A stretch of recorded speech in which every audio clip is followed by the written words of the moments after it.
ফাইনালে যেতে দক্ষিণ আফ্রিকার সামনে লক্ষ্য মাত্র 57 রান।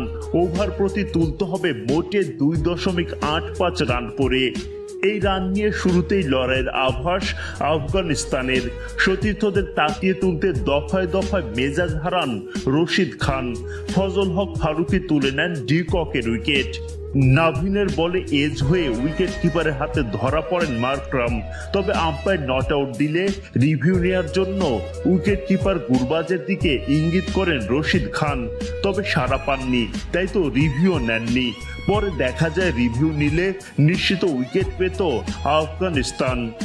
লক্ষ্য একেবারেই ছোট, তাই তো আর ভুল করেনি দক্ষিণ আফ্রিকা।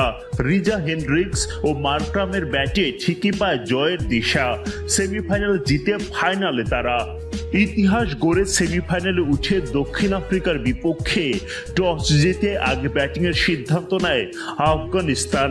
কিন্তু ব্যাটিংয়ে নেমে একদমই সুবিধা করতে পারেননি আফগান ব্যাটাররা।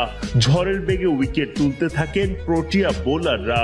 পাওয়ার প্লের প্রথম 6 ওভারেই 5 উইকেট হারিয়ে ফেলে আফগানিস্তান। আফগান দুর্গে প্রথম আঘাতটা হানেন মার্কো জানসেন।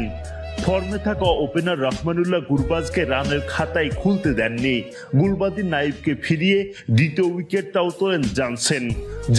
ঝড়ের মাঝেই রাবাদার আঘাত। তিনি মাঠ ছাড়া করেন ইব্রাহিম জাদ্দানকে। মোহাম্মদ নবীও রাবাদার বলে উইকেট হারান ডাকের শিকার হয়ে। এক হালি উইকেট হারানো আফগানদের হয়ে আর কেউই হাল ধরতে পারেননি সেভাবে।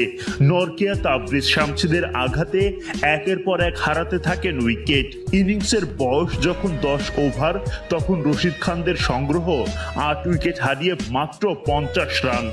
শেষ পর্যন্ত মাত্র 11.5 ওভার পর্যন্ত খেলে আফগানিস্তান সবগুলো উইকেট হারিয়ে করতে পারে মাত্র 56 রান।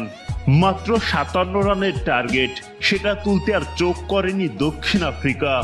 আফগানিস্তানের দাপট থামিয়ে ফাইনালে প্রোটিয়ারা।